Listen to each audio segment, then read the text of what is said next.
Hello everyone, my name is Ramashray Rai. Welcome at MMC. तो guys आज के इस लेक्चर में मैं मोस्ट 25 इंपॉर्टेंट वन वर्ड को डिस्कस करूंगा। ये हमारा लेक्चर नंबर 13 है। चलिए देखते हैं। Printed notes of somebody's death. आप लोग देखते होंगे न्यूज़पेपर में अक्सर एक छोटा सा कॉलम आता है जिसमें किसी के मृत्यु का समाचार उसमें होता है। तो उसे हम लोग क्या बोलते हैं इंग्लिश में? ऑब्ट्यूरी बोलते हैं। क्या बोलते हैं? ऑब्ट्यूरी कॉलम बोलते हैं। ऑब्ट्यूरी एज सेड बाई है ना कैंपल। एन ऑब्ट्यूरी देखिए लिखा है, an obituary contains minimal information including. देखिए पूरे इंफॉर्मेशन होते हैं उसमें। द डिजीज्ड नेम मतलब जिस व्यक्ति की मौत हुई है उसका नाम, date of birth, place of living वो कहाँ रहते थे, डेट ऑफ डेथ कब वो मरे, समथिंग कॉज और बाकी की सारी चीज़ें न्यूज़पेपर में अक्सर ये चीज़ें आपको देखने को मिलता है। Next, a room leading into a large room और हॉल। कोई ऐसा रूम जो बहुत कोई ऐसा एरिया जहाँ पे बहुत दूर तक जा करके एक रूम से अटैच्ड हो, तो उसे हम लोग क्या बोलते हैं? तो उसे हम लोग बोलते हैं एंटर रूम बोलते हैं। मैं आपको अभी इमेज से और क्लियर कर दूंगा। उसे एंटर रूम बोलते हैं। अ लार्ज एंट्रेंस, देखिए क्या बोलते हैं उसको? A large entrance or reception room or area. देख सकते हैं उसे हम लोग वो कक्ष भी हिंदी में कहते हैं। तो उसे इमेज के माध्यम से आपको चीज़ें और समझ में आ। देखिए ऐसा ही होता है कि पहले लोग इसमें आते हैं, फिर उसके बाद है ना अंदर जाते हैं, तो इसे हम लोग एंटर रूम कहते हैं। तो you can understand by this image. Just punishment for wrong doing. जब कोई व्यक्ति गलत करता है तो उसको पनिशमेंट दिया जाता है। इस वर्ड को नेमेसिस कहा जाता है। उसको क्या कहा जाता है? नेमेसिस। जैसे फिल्म होता है, प्ले होता है, लास्ट में जो गलत करता है उसे पनिशमेंट दिया जाता है, उसी को हम लोग नेमेसिस कहते हैं। A punishment or defeat that somebody deserves and can not avoid. दंड या पराजय जिससे उसका पात्र बच नहीं सकता वह निश्चित है। A person who has just started learning. कोई ऐसा व्यक्ति जो अभी अभी सीखना शुरू किया है या सीखने की प्रक्रिया में है, उसे हम लोग क्या कहते हैं? अप्रेंटिस कहते हैं। आप आराम से वीडियो को पॉज करके देखते चलिएगा, ठीक है? तो मैं थोड़ी स्पीड से पढ़ाता हूँ क्योंकि बहुत लेंदी ना वीडियो होने पाए, अदरवाइज बच्चे परेशान होने लगते हैं। तो देख सकते हैं नौसिखिया बोलते हैं, फ्रेशर बोलते हैं, ग्रीनर बोलते हैं, नियोफाइट बोलते हैं। ये सारे वर्ड्स होते हैं अप्रेंटिस के। A low, a low area storm with high winds rotating about a center of low atmospheric pressure। जानते हैं बहुत तेज से हवा जब भवंडर बना करके चलती है, बहुत तेज तूफान चलता है, तो उसे हम लोग क्या कहते हैं? इंग्लिश में साइक्लोन कहते हैं। बहुत बुरी तरीके से बरसात होती है, तूफान चलती है। इस इमेज को आप देख सकते हैं, इतना तेज होती है कि वो पहाड़ मतलब पेड़, मकान, घर सबको क्या करते हैं? तबाह कर देते हैं। तो you must have heard this word cyclone, ठीक है? बहुत सारे इसके नेम है, टाइफोन है, ये है।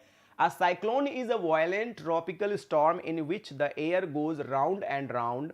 A cyclone in the bay of Bengal is threatening the eastern India states. Synonyms typhoon, hurricane है ना, टोरेंडो, बहुत सारे इसको वर्लपूल भी बोलते हैं, भवंडर, तूफान, सारे word. To break off proceeding of meeting off for some time. कुछ समय के लिए, जैसे कि कोर्ट में कार्रवाई चलती रहती है तो जज कुछ समय के लिए उसको रोक देते हैं, उसे क्या कहा जाता है? Now the court is adjourn. Now the court is adjourn. ये जरूर सुना होगा। To stop proceeding temporarily move to another place, मतलब अब कार्रवाई वहीं स्थगित कर दी जाती है, बाद में फिर वो कंटिन्यू रहती है। A fault that may be forgiven. कोई ऐसी गलती जिसको क्षमा किया जा सकता है और वो गलती साधारण होती है, उसे इंग्लिश में कहा जाता है वेनियल कहा जाता है। ऐसा अपराध जो क्षमा किया जा सकते। Able to be forgiven or pardoned, not seriously wrong as sin. इतना बड़ा कोई गलती नहीं होती है कि जिससे उसको सजा मिलनी चाहिए। One who promotes the idea of absence of government of any kind when every man should be a law unto himself। तो उसे हम लोग क्या कहते हैं? सिंपल लैंग्वेज में उसे हम अनार्किस्ट कहते हैं। अनार्किस्ट मतलब होता है अराजकता। An anarchist is a person who believes in anarchism. West Berlin always had a large anarchist community. Synonyms revolutionary, rebel, terrorist है ना, insurgent। ये बहुत सारे इसके मीनिंग होते हैं। वन हु इज लाइकेबल, जिसे आप बहुत पसंद करते हो, उसे हम लोग क्या बोलते हैं? एमिएबल बोलते हैं। एमिएबल का मतलब होता है मित्रवत होना, मित्रवत भाव से होना। The word amiable is used as adjective which means having or displaying friendly and pleasant manner. वो व्यक्ति जिसका मैनर स्वभाव बड़ा अच्छा हो उसे एमिएबल कहते हैं, ठीक है। Person who gives himself up to luxury and sexual pleasure, वह व्यक्ति जो लग्जरी में और सेक्सुअल प्लेजर में बहुत ज्यादा इंटरेस्ट रखता है तो उसे हम लोग क्या बोलते हैं, उसे हम लोग बोलते हैं वलप्चरी बोलते हैं। वलप्चरी मीन्स होता है a person who takes more interest, a person who devoted to luxury and sensuous pleasure, है ना, concerned with the characterized by luxury and sensuous pleasure, a person whose life is devoted to the pursuit of enjoyment of luxury and sensuous pleasure।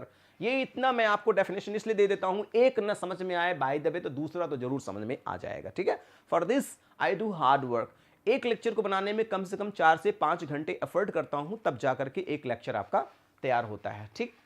A field or a part of garden where fruit tree grows, तो उसे हम लोग क्या कहते हैं, जहाँ पे fruit tree बहुत सारे होते हैं, एप्पल ट्री होता है, ऑरेंज ट्री होता है, बहुत बड़ा बागवान होता है, उसे हम लोग ऑर्चर्ड कहते हैं। जहाँ पे फलों का बगीचा होता है और फल ही फल वहाँ पे होते हैं, देख सकते हैं ऑर्चर्ड, है ना। ऑर्चर्ड मैनेजमेंट, कैसे ऑर्चर्ड को मैनेज करेंगे, इसमें बहुत अच्छी इनकम भी होती है, शुद्ध इनकम होती है, और साथ ही साथ में एक प्रकृति के साथ अटैचमेंट भी रहता है।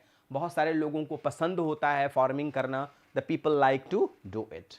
Something which is not throughout or profound, तो उसे हम लोग क्या कहते हैं, कोई चीज प्रोफाउंड न होना, सही न होना, तो उसे हम लोग क्या कहते हैं, उसे हम लोग बोलते हैं सुपरफिशियल बोलते हैं। उसे हम लोग क्या बोलते हैं, सुपरफिशियल बोलते हैं, दैट इज कॉल्ड सुपरफिशियल। देख सकते हैं, नॉट स्टडिंग और thinking about something in a deep और कंप्लीटली वे, मतलब किसी चीज को डेप्थ में न जाना, मतलब आर्टिफिशियली तरीके से, साधारण तरीके से करना, उसे हम लोग बोलते हैं सुपरफिशियली बोलते हैं। नेक्स्ट वर्ड नेक्स्ट आपका क्वेश्चन जो है वो है a woman who has sex in exchange of money, ऐसी महिला जो फिजिकल रिलेशन के लिए पैसे लेती है, तो आप जानते हैं उसे इंग्लिश में हैरलेट कहते हैं। उसे क्या कहते हैं, हैरलेट कहते हैं, इंपॉर्टेंट वर्ड है। A woman who engages in sexual intercourses for money, only for the money, not for the having a good relation with anyone।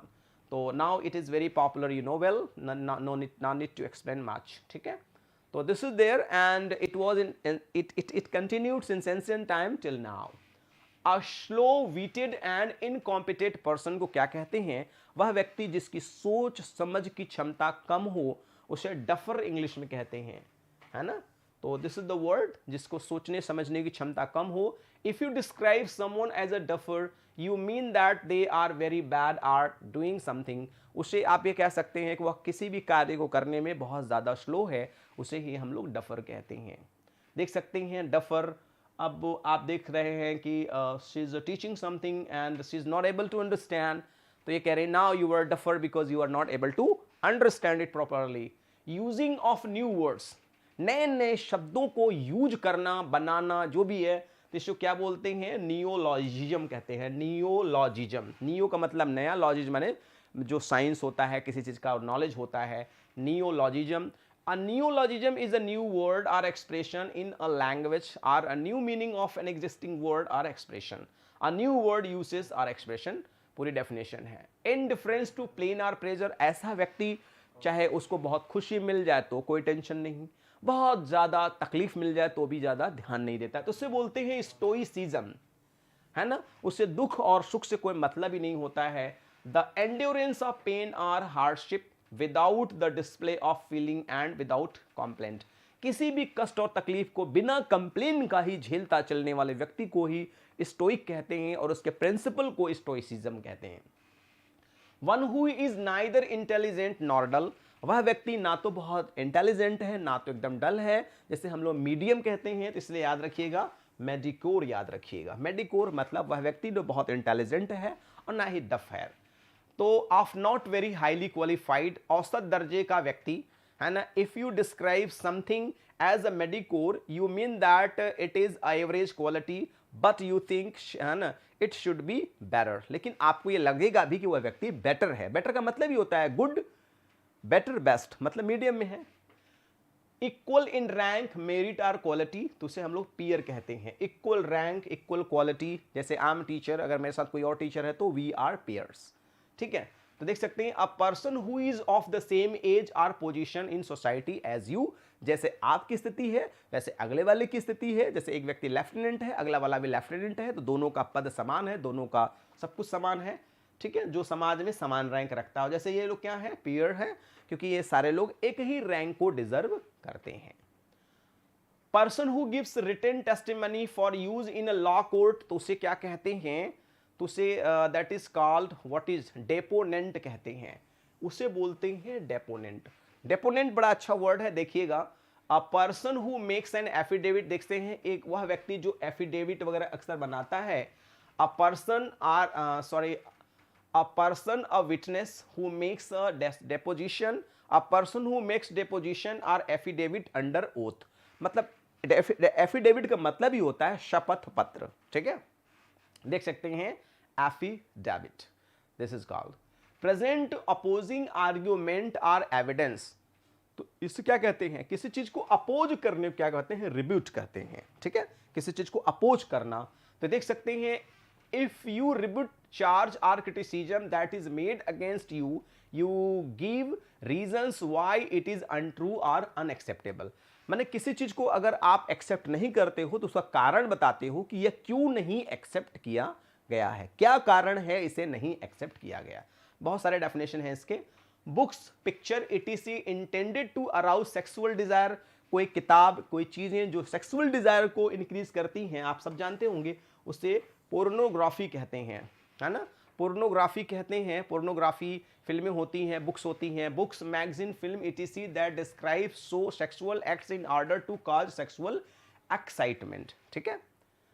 A person who makes and sells ladies hats, वह व्यक्ति जो ladies का hat बनाता है और sell करता है, तो उसे क्या बोलते हैं, उसे मिलीनर बोलते हैं, उसे हम लोग मिलीनर बोलते हैं, जो लेडीज के हैट्स वगैरह को बनाता है और सेल करता है। A milliner is a person who job is making or selling women's hat, वह व्यक्ति जो वुमेन के हैट को बनाता है उसे मिलीनर कहते हैं।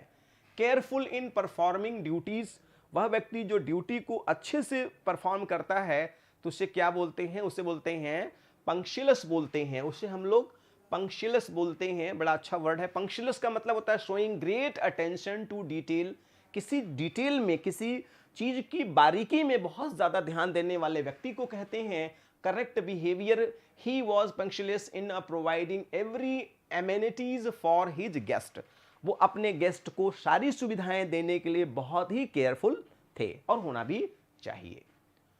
To meditate between two parties in dispute, उसे माने जो मध्यस्थता की जाती है दो पार्टी के डिस्प्यूट के बीच में, उस मध्यस्थता को इंग्लिश में कहते हैं एंटरसीड करना, मध्यस्थता करना, मध्यस्थ होना, उसे एंटरसीड करते हैं। Act between parties with a view to reconciling differences, इस उद्देश्य के साथ बात करना कि दोनों पार्टी की समस्या को समाधान, माने दोनों पार्टी की समस्या का समाधान देना, ठीक है, दैट इज कॉल्ड। लास्ट है a thing liable to be easily broken, कोई ऐसी चीज जो बहुत आसानी से तोड़ी जा सके, हार्ड तो हो लेकिन तोड़ना कठिन ना हो, उससे बोलते हैं ब्रिटल बोलते हैं। क्या बोलते हैं, ब्रिटल, जिसको आसानी से आप तोड़ सकते हैं। देख सकते हैं डेफिनेशन है hard but liable to break easily, है ना, देख सकते हैं the bones of old people are, है ना, कंसीडर्ड ब्राइटल, बड़े आसानी से टूट सकता है। कोई खाने की चीज जो होती है, जैसे आप देख लीजिए हार्ड तो है लेकिन इसको तोड़ा जा सकता है, इतना भी हार्ड नहीं कि आप नहीं तोड़ सकते। तो गाइज आज के वीडियोस में मैंने most 25 important idioms one word substitution को डिस्कस किया। वास्तव में कुछ अच्छा लगता है तो लाइक करिएगा वीडियो, नहीं अच्छा लगता है तो you can dislike the videos. Guys if you are new so please subscribe the channel and press the bell icon so you'll be notified with our latest videos. One more request, please send this link to your friends, near, dear and sweetheart one. And thanks for watching the video. Good day all and take care all. Thank you.